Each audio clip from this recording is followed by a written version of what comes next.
Hello, everyone, and welcome back to Spirit School. I'm happy to bring you another segment where I am inviting you to get to know one of our collective members. And today we are bringing you Lindsay Rae. How are you doing today, Lindsay?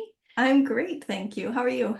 Good. I'm doing really good. It's Mercury retrograde. I'm definitely having one of those days, but I'm excited here. And this is going to record. We are going to manifest that. This I is going heard to I record. heard the message that you're being recorded. You're being recorded, and this whole thing's going to record. And it's going to be so amazing. So, yes, we are mid Mercury retrograde, but I'm doing amazing. And, you're someone who I wanted to bring on to the podcast for a lot of different reasons that will unfold as this conversation unfolds. But going back to where we started, I Mhm. know that you've taken the initiation. I know you've participated in many of the programs. I think you might have even done the initiation more than once, but you have been in the collective as well for the past like 2 years, I think 2.5 years now. So, I'm always curious because when people come into the community, I don't always get to find out, like, what was life like for you before? Where did you come from? What are you Yeah. working on? And so I'm just kind of curious about, your spiritual journey. Like, where did your spiritual journey start? What made you, find the collective? And like, what kind of things are you interested in now? Mhm. Yeah. Well, yeah, I think it's actually been about 2 years because I remember it was August when I joined. And yeah, where did it begin?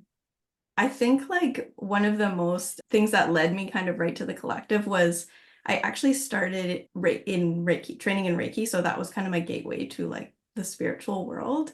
And to be totally honest, growing up, I was like a very skeptical and scientific person too. I still am actually. But I kind of, yeah, had a lot of revelations and experiences in training with Reiki, which led me to a mentor who's awesome. Her name's Annie Babchuk, and she does more like kind of psychic development. Mhm. And I was training with her, and I did one sort of practice reading with her. And then I realized quickly, like, oh, I need to find more people to, practice with. And I had been listening to your podcast, like so many people, and was just like very drawn to your energy. And then, yeah, seeing what you offered online. Like, we actually don't live that far apart, but it's like, an online community of so many people. And yeah, I think I joined and then did the initiation kind of right away. And it was really funny because I joined the collective. I'm so excited. I joined up for a practice circle. I'm like, let's see what happens. Let's dive in. Let's do this. And then the night before, I was like, what am I doing? I don't know how to do mediumship. Like, I have no idea how to do like this, but it was really awesome. And I tried it out and I had a really great experience. And then, yeah, since then, I've just been very involved. Yeah. Yeah, so I'm kind of curious because mediumship was my gateway to Yeah. Yeah. everything. I've never Mhm. done any psychic training or energy healing training. So I'm kind of curious if you have a way of describing the different experiences you have between healing, psychic, and mediumship. Is there a difference or is it all Mhm. the same? It's very similar to me. It feels very similar. I actually sometimes have a hard time discerning if I'm talking about people in a reading. Like, I'm not sure if they are still with us or past sometimes, but I'll say, like, for Reiki and connecting with people energetically that way, I usually see them or their body or their energy around their body. And when I'm doing psychic work, I'm kind of seeing that as well, like around them. And then when it's mediumship, it just visually looks to me like different. Like I see kind of behind them, maybe their guides or their people, and it just comes in visually for me in a different way. But it's very subtle, and I'm still working on discernment in that. But yeah, it just looks different to me, if that makes sense. Yeah, absolutely. I've had a medium that I know. And again, this is how come every mediumship or even probably spiritual development journey is so different because the language of spirit speaks so differently to each of us. And Mhm. I had Mhm. a mediumship friend once describe, past events in black and white and current and future events in color. I've heard different mediums describe depending on where the information is coming through, it means something different. So it's very unique, like intimate experience and language, isn't it? Mhm. And that discernment can take a little while too, for sure. So one thing that I've loved getting from you that you've been offering me are like distance Reiki sessions when I'm going through Mhm, like major life transitions. And I always get this beautiful recording with channeled messages that always are inspirational and healing, and they're very beautiful. So, what about the difference between doing this type of work distance versus mhm. having somebody there online versus like in person? Yeah, you know what's so fascinating? When I first started Reiki, I was like, how could this possibly work? I don't get this. Like, this is crazy. This is like, and then it did. And I could see even like on animals kind of reacting, which is where I'm like, oh, this is, real. And then when it was like, oh, you can do it distance, I was like, no, like that's crazy. How could that work? And then, yeah, trying it out is like, it really does. So, yeah, I don't know. I feel like I do love in person when I'm able to do that, which isn't that often, but it's really beautiful. And I find that in person is more like physical healing. And then distance, I do like to connect people like in my sessions. Usually, for if I don't know them, like kind of do 10-minute sort of like explain to them what I do. But I already know, so we don't need to do that every time. But yeah, just to kind of have a bit of a connection. And then I do the Reiki session and write down notes and then send an audio message. But I find that format works really well for me because I'm kind of a hermit as well. So I just feel like that's when I'm at my most like connected and peaceful is just kind of me and my office and my crystals and whatnot. So Yeah. thank you. Yeah. And I think that that's so important for anyone discovering their own abilities to know about themselves is like what Mhm. environment supports you the most in your Mhm. connection. And so I'm glad that you figured that out. And Mhm. Reiki is something that I'm not too familiar with. I know a lot of our students in the collective found mediumship through Reiki, but I also know you just Mhm. went to Japan, Mhm. which is the birthplace of Reiki. Did you have any Yeah. cool experiences there or informative experiences? Yeah. Oh, I had so many amazing experiences there. Yeah. But yeah, me and my husband got to hike up Mount Kurama, which is basically so Reiki is energy healing, but it's kind of a formal or somewhat formal technique by Usui Sensei. So he basically started Reiki. And I'm probably going to mess up the story, but basically he was meditating on this mountain with all these beautiful Buddhist shrines and temples. He was meditating for 21 days, and on the way down, he hurt his ankle. And he had, in this 21 days, he had kind of just been gifted like the idea of Reiki or just some sort of energetic like download of that. And then he hurt his ankle and was like, oh, and put his hands on it. And it basically healed. And then he walked down the mountain. So that's kind of like the origin story of like the beginning of Reiki. Yeah. And it's very fascinating because there's a huge story about how it came to the West, how it came to North America. And I had learned it in a way where you kind of go through the chakras, and it seems like in the West, it's been tried to be legitimized and kind of like fit into like a Western medicine type format sometimes or somewhat. But on this trip to Japan, I was doing a bit more research about like the deeper origins of it. And I realized that he had been in all these psychic development groups and like metaphysical groups. And I was like, I knew it. I knew it because, yeah, when I send Reiki, that is when I get the messages. And it feels all very intuitive and it feels all very connected. So it was an amazing experience to hike up that mountain. And then also, yeah, kind of feel a bit more like, not like I kind of felt more like I was going rogue from Reiki, but I realize I'm just kind of doing it intuitively and that's fine.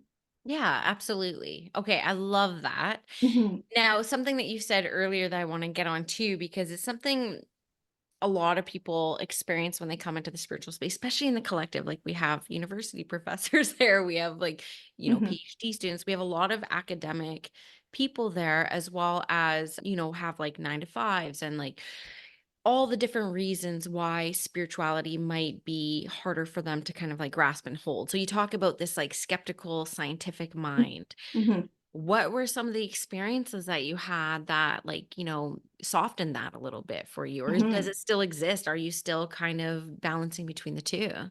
Yeah, it still exists, but I know like I've had enough experiences now where I'm like, okay, you know. The first with Reiki was I used to have a blind cat, and my sister-in-law, Sherry, is the reason I started training in Reiki. She does Reiki. And when she was sending Reiki to my cat, he like jumped up on a table and walked over to her in a way that he would never do because he since he was blind, he had like really particular behaviors. Mhm. And he like I could see him physically reacting to it. And I was like, whoa, like there, yeah, I don't know. It was like very compelling. And then I would say, like, in terms of kind of more doing readings and whatnot, when I first joined the collective, I was paired up. I think my very first partner pairing was Charla, Eh. which was amazing. And it was a really great experience in reading. And I did basically a psychic reading for her where I talked about a few different pieces of evidence that were really spot on and compelling. And they were so specific that I was like, you can't make it up. And my mind, I think, was just like breaking in some way because I was like, everything I know is not the same as it was before. And I remember going to get a haircut after, and I was like looking down at my hands and being like, is this reality? Like what? Like it was my mind really had to kind of like get comfortable with the idea that like, other things are possible. And I think for everyone, maybe not everyone, but it kind of takes a little bit of time for like your nervous system to catch up and to these experiences. But most people who I've met there in the collective, it's like we know we're there for a reason and we keep, kind of pursuing the spiritual path because there are all these amazing experiences. Yeah, I've had many more since then, but those are kind of the first two that I remember where it was like really compelling to me, who is a very skeptical scientific person. Yeah. Yeah, well, and I wonder too, like one of the hardest parts of development, like one of the things that will take, I think, people the longest is like getting out of your own way, right? So that Yes. you Yeah. can be a channel. Hmm. So I wonder how having that kind of like scientific mind, like does it impede you at all? Do you feel? Do you have to take like extra care to become that channel? Like what is like your process to lean into faith or Yeah. trust, if you will, instead of the practical side of it all? Or does the practical side support you? Yeah. Yeah. I think that the practical side in a way supports me because there have been a few of these experiences that are so compelling that, I can't discount them. So it's almost like here's the evidence for you, you know? But I will say just generally, yeah, like getting into the mindset or what I have been working on, what I'm always working on is exactly getting out of my own way. And I think what it took for me was this is why I really enjoy the practice pairings. So we get paired up in the collective and we can just practice and it feels very low pressure, but basically showing up and it's almost just an ego thing where you're like, I could just sit here feeling foolish and nothing happens. And then it's like, but did you die? No. That's Exactly. what you But always did you say. die? Did you die? And then No, you but get to it's meet someone, right? yeah. Yeah. So it's like it's almost just like letting go of the ego to the point of like this could completely fail, but so what? It's worth it to just keep trying. And honestly, like I've had almost no experience myself or of seeing other people where it's a complete like nothing. It's Yeah. usually some learning experience or it's yeah, so I don't know. Yeah, I think the skeptical side, yes, is very hard to kind of like, drop that defense, but in a way it also has helped me because when someone does a reading for me and it's just so magical, it's like I can't deny all these really specific things they're saying. So, yeah. Yeah. Yeah. I love that because I feel like in my experience with this, that's what's taken me the longest is like Mhm. trusting myself. I seem to have had an unwavering faith in a spirit world. I've been watching mediumship since I was 14, but I think my own disbelief was like, I could do this. Like Mm, it was mhm. always like the chosen one or Yeah. you're Yes. born with it. I remember Sylvia Brown used to say in her books, like those that are psychic are born with like a caul over their face. Mm. And I remember like asking my mom, I'm like, was there a caul on my face? She's like, girl, you were almost born in a toilet. She's like, she's like, I thought I had to go to the bathroom and you came out. So it's like, I was like, no, I'm not a chosen one. But that's what I thought it used to be like, right? Yeah. So leaving the spirituality path, I guess, well, actually, before I leave it, because I wanted to bring you on to talk about a couple earthly things, because you helped me so Mhm. much with so much of my earthly things. But, Mm. where do you feel like you want to go with all the things that you have collected? Do you have any clarity on that, or do you think you're there? Like, I'm doing, I'm living it. Oh, Um, for spiritual stuff? yeah. Yeah, I think I'm getting there. Recently, it's kind of interesting. Like I started in Reiki and then I've kind of been going down the path doing all these different things.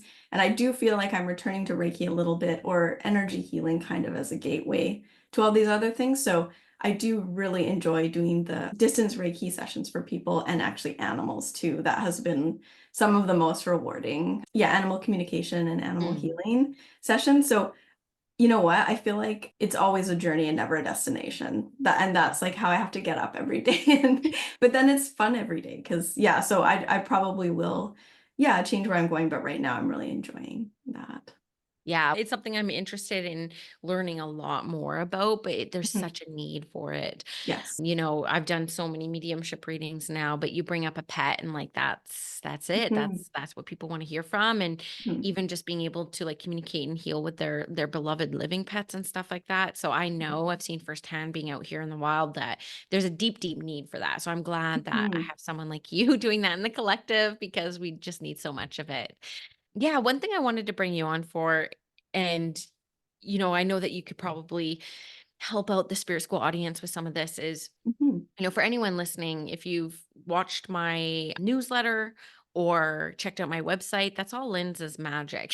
And she's incredible. And I felt very lucky to find you because in the collective for a while, there were so many of our light workers that were going professional and they were asking all these questions like, what website platform do you use? And like, do you guys set up a newsletter? So we created a classifieds page at the time so that people could kind of hire each other and help each other out where they could. And that's where I found you was in the classifieds there. And you were like, oh, I do SEO, I do website, I do this. And I'm like, I think I need your help, Linz. It was actually YouTube, I think, how we first connected Oh because you yeah. said you did YouTube video editing. Do you remember way back? So like Yeah. almost like 2 years ago now, you started helping me out a little bit in my business, and that's grown and grown. And I hope it continues to grow and grow. But Mhm. you really do manage like a lot of my marketing and a lot of the things that make like me visible, Mhm. and I know that you do such a good job of that, like the SEO stuff that you've done on my website. And I'll just share this recent experience that blows me away because this is not my world. For you, you're like, this is how it works. But I want to give you an example. You guys might remember Julie Poole on my podcast a while ago. She's a good friend of mine. We've been good friends for 2 years. And just something happened to her where she just went like number one. Like she had a number one best-selling book. She got all this exposure. Huge publications in the UK were doing unapproved, but who can complain? Articles on her that she had to spend half of her life correcting half of them because they wrote them without her permission. But it was just like the season of exposure, and because of the work that you did on my website and like the SEO work and the formalizing like how we run our website, my website was ranking above her website when people were like searching for her. I was telling Mhm. her and I was laughing, and now she's on an SEO hunt because I was like, almost all my traffic this month came to my website because they were looking for you. Yeah. So, and I know that that's like the work that you do. And I know that, Mhm. I'd love for you to like maybe even speak a little bit about that, but I'm really curious about the visibility piece because you do help people with their visibility and with amplifying their online presence. But I know you're not someone who craves that visibility or that exposure. And I Yeah. have to say that it's more common in the lightworking and healers art space that people aren't craving that visibility. But isn't it kind of a necessity in the year 2024? Talk to me about this. Yes. Yeah, okay. Definitely, I feel like online marketing is like very overwhelming and could be a full-time job for anyone. Like if you're an entrepreneur or if you're doing readings, it's like you could have a completely other career doing that part of it. So yeah, I think that it's definitely good to have an online presence of some kind, however that is comfortable for you. For me, I just have a website for my readings and I don't do social media for it. I have my other Instagram and whatnot, but basically, I think like, well, hold on. There's too many things going on. I'm like, where am I going to start here? I know. I just threw Yeah. 10 questions at you at once too. So you go. No, I think that having somewhere for people to find you online, even if it's just one place, is important because if you're just starting out and let's say you're doing readings or you're connecting with people, even if they're practice readings, people might remember you and they just want a way to reach out or refer people to you. So one of the things I have said to people is that you don't need to have like a full website and all social media and YouTube. Like, I don't know. I think a lot of people see like, I know you've been doing this for many years and you have like the YouTube and the Instagram and the website and like the newsletter and like everything is working together and it's great. And I Mhm. think like, I don't know, you tell me, but you didn't start that way. You probably started, with one thing at a time, almost like got a website and having somewhere to find you, somewhere to book you. I think like that's kind of the minimum. And then you've said this before, like kind of spending your time where you like to be. So if you want to lean hard into Instagram because that's where you love to be, that could be your marketing channel to start. And then yeah, it can grow from there. But I've definitely worked with people. I love working with kind of one-on-one with entrepreneurs who are just kind of at that point where they're like, okay, like I'm doing readings, where do I go from here? So yeah, I mean, I will say like it is a huge topic and really there's a lot of nuance in it, but we chat about it in the collective sometimes, or like sometimes there's questions, or people are like, what newsletter, email provider should I use? And I'm always like, oh, I'm like, oh, this is my area. And so it's been fun in that way, kind of like connecting with people. And I'm very happy to do that too. Yeah, because I actually like I'm focusing on other work things, so I can't really take on any more clients. But in the collective, the people there, like I'm very happy to help out or just kind of offer suggestions when people ask. But that kind of started when started that classified space that we used to have. And now we all just kind of chat about those sorts of things. But it is very supportive. And I'm happy to offer kind of like my experience in that way. Yeah, well, and this is by no way being like, everyone go reach out to Lindsay and she'll help you. Girl is booked and busy. Okay. She's booked and busy. And one thing that, I got to check into this integrity piece because when I reached out to you and I tried to recommend a lot of my very successful friends to you, you Mhm. actually said I only work with like one psychic medium because I got to make sure your SEO ranks, right? So it's Mhm. like, I really appreciated that. And I never thought about that as being like proprietary, like, what words we're using or Right. whatever you Yeah. do. Yeah. you know? Yeah, I really appreciated that like integrity piece as well. And so Mhm. that's a come I just love raving about you because not only like do you know what you're doing, but like you're very integral as Mhm. well. Um, so then question for you, and I actually don't know this, but yeah, my first website, I threw up a website. I used WordPress. I mean, it was Mhm. 2017, I think. So I used WordPress.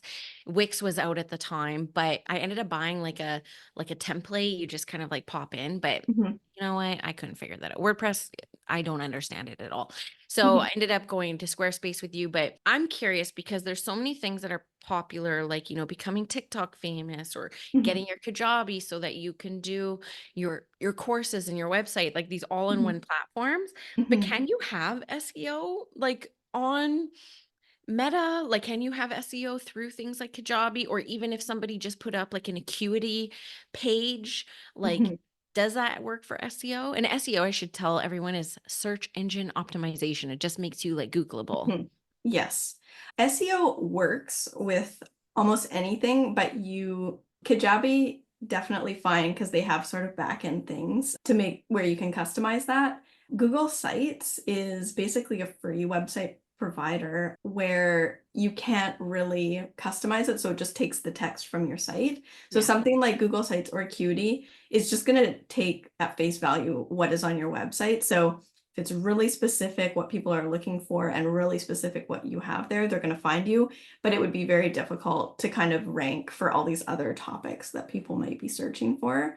Yeah. So I would say like pretty much any website provider, yeah, you can rank. Or even like if you Google yourself, don't know if you've done that, your Instagram No. comes up. So like yes, it finds you. You will like yeah, anything on Meta is will come up in kind of the search results, but it's sort of like a large and multifaceted kind of like, I don't know, genre or like sort of job to work in SEO. But Yeah. yeah. Yeah. It helps. So, I mean, another win, if I can say, no, I don't Google myself. I actually just had one of my collective members. I was looking at their Instagram stories the other day and they were chat GPTing themselves. I'm like, I could never, like, I don't want to know. Yeah. And they did it for me and they sent me a video. They're like, you have nothing to worry about, girl. I was like, I was sweating. But here's another SEO win because again, these are the things that, yes, we're spiritual and you can, like, I had a very successful practice offline before I went online for many Mhm, years. I had a high in mhm, demand practice that was word of mouth, referral, like boots on the ground, grassroots, very low tech, very mhm, low overhead.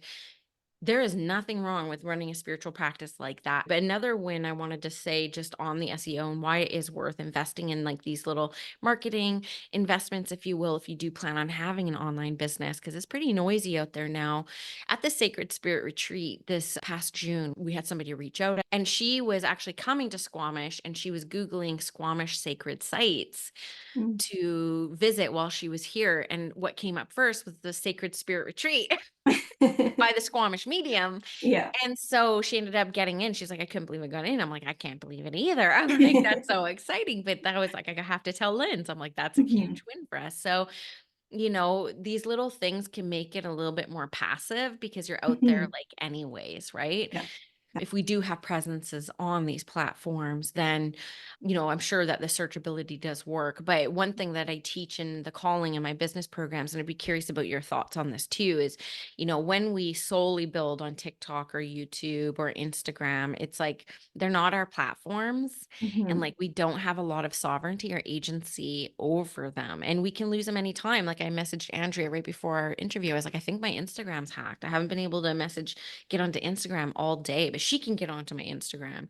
I mean, it mhm. just goes to show you how little control we have over some of this tech, right? Yeah, I think where I would go with that is, yeah, a good reminder that it's like all these things can be helpful, but they're not it. They're not solely it. Like let's say you don't have an Instagram tomorrow, we would miss the memes, but we still know where to find you? Yeah, yeah, yeah, yeah. Yeah, yeah. Absolutely. So I And think, that's yeah, putting too much importance on one particular, kind of like marketing stream is like just a good reminder, I guess, to focus like on your craft or on your practice and kind of let it grow from there. But yeah, good to have somewhere where people can find you easily and then kind of spend your time, where you want to spend it, whether that's YouTube or Instagram or anything like that, or nowhere. Yeah, I know people who book like pen and paper yeah. and it's like they're booked and busy. So I yeah. know one of well, she's an old friend, but we came up together and she's always been booked and busy. She's a phenomenal medium. And she did pen and paper in her journal. And then one day her car got broken into Mm, and they took everything. And yeah.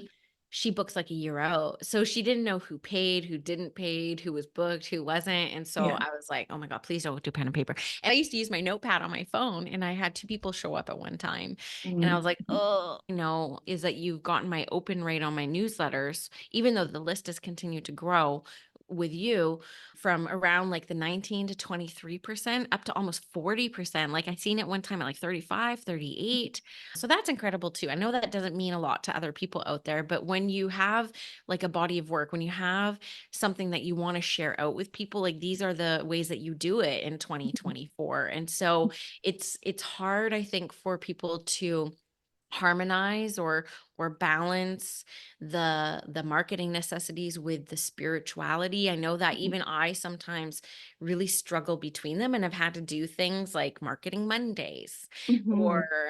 back end Sundays and like Yeah. really balance the two. Do you ever struggle that because you're a practitioner, you're a healer, but you Mhm. also live and support people in that kind of like businessy 3D space? Yeah. Yeah, I too, I love the creativity of it, not just the design elements, but just generally thinking like, oh, you know, what can we put in the newsletter that would be of value to people? What would be interesting? And just kind of like, to me, that's very creative to just thinking about, yeah, how like the visibility and kind of the information. And it's really funny. I never told you this before, but when I very first started or joined the collective, I was like, I want to work for Danielle. I told my husband that. I was like, that would be awesome. But it's thank you for the compliments, but honestly, it's because your work and your content is of such high quality that it doesn't feel like, sometimes marketing is like, oh, it feels a bit like uncomfortable or it can feel weird, like flashy and all this, but I don't feel like that when I work for you because I'm like, I know how valuable this is for people and I really care about it. And I think, yeah, like thankfully there have been these successes like with the email list but I think it is because it starts with your work and like that is the real reason. But yeah, I definitely find it easier to market other people, not myself. I know. But Why are we like this, yeah, Linz? Do you I don't know? Do you have any know. secrets? Like, I have, yeah, my website for Reiki, etc., is just a very simple Google sites. And I mean, it works for me.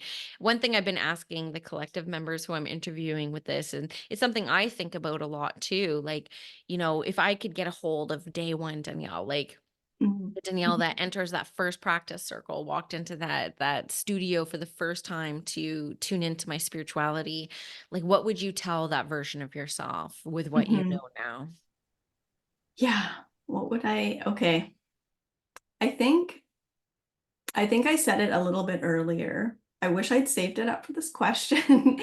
But I would say, well, okay, I will add to it, but I will say that there is no destination in this work. It's always a journey. And I think I would tell myself just remember to be humble because you're going to learn a lot of things. And I think that's what makes it fun and exciting too, is to approach the work with that kind of openness and curiosity and humility. And then I have found it to be very rewarding kind of with that lens. And there's obviously amazing highlights along the way, but there's not, I don't have an end goal other than to just enjoy myself. So Mhm. yeah. Yeah, that's beautiful. That's Mhm. beautiful advice. And that's something I hope people will heed too as well. If you want to be findable, do you want to tell Mhm. people how to find you? Yeah, I know. I'm like, don't find me. No, I would love, yeah, if anyone is interested. Well, okay, you can find me in the collective or in the community, the Spiritual Collective and Community. I'm Lindsay Rae. And then for Reiki and readings, my website is lindsayrae.ca. Perfect. I love how that I can hear a jingle. I can hear Yeah. a jingle in my head. .com was not available, and then I was like, you know what? I like that .ca. LindsayRae.ca. I love it. I can hear like the jingle in my head. So, okay. Thank you, Lindsay, for coming on and, Yes, sharing thank some you. education in there as well. One thing I wanted to say earlier that you were mentioning is one thing I will be bringing into the collective. It might not be every single month, but we are going to be bringing in a business circle. So, I'm Mhm. definitely going to hit you up to come in and do a bit of like guest teaching or something Oh, within one of those because, yeah, not only do we love this work, but we want to do this work and we want to thrive doing this work. So I think that mhm. these are Yeah. all the important elements that can help us in that thrive. So thank Mhm. you for being open to talk about spirituality and Yeah. business today. Go check Mhm. out Lynn's. And yeah, thank you for coming on. Yeah, thank you so much.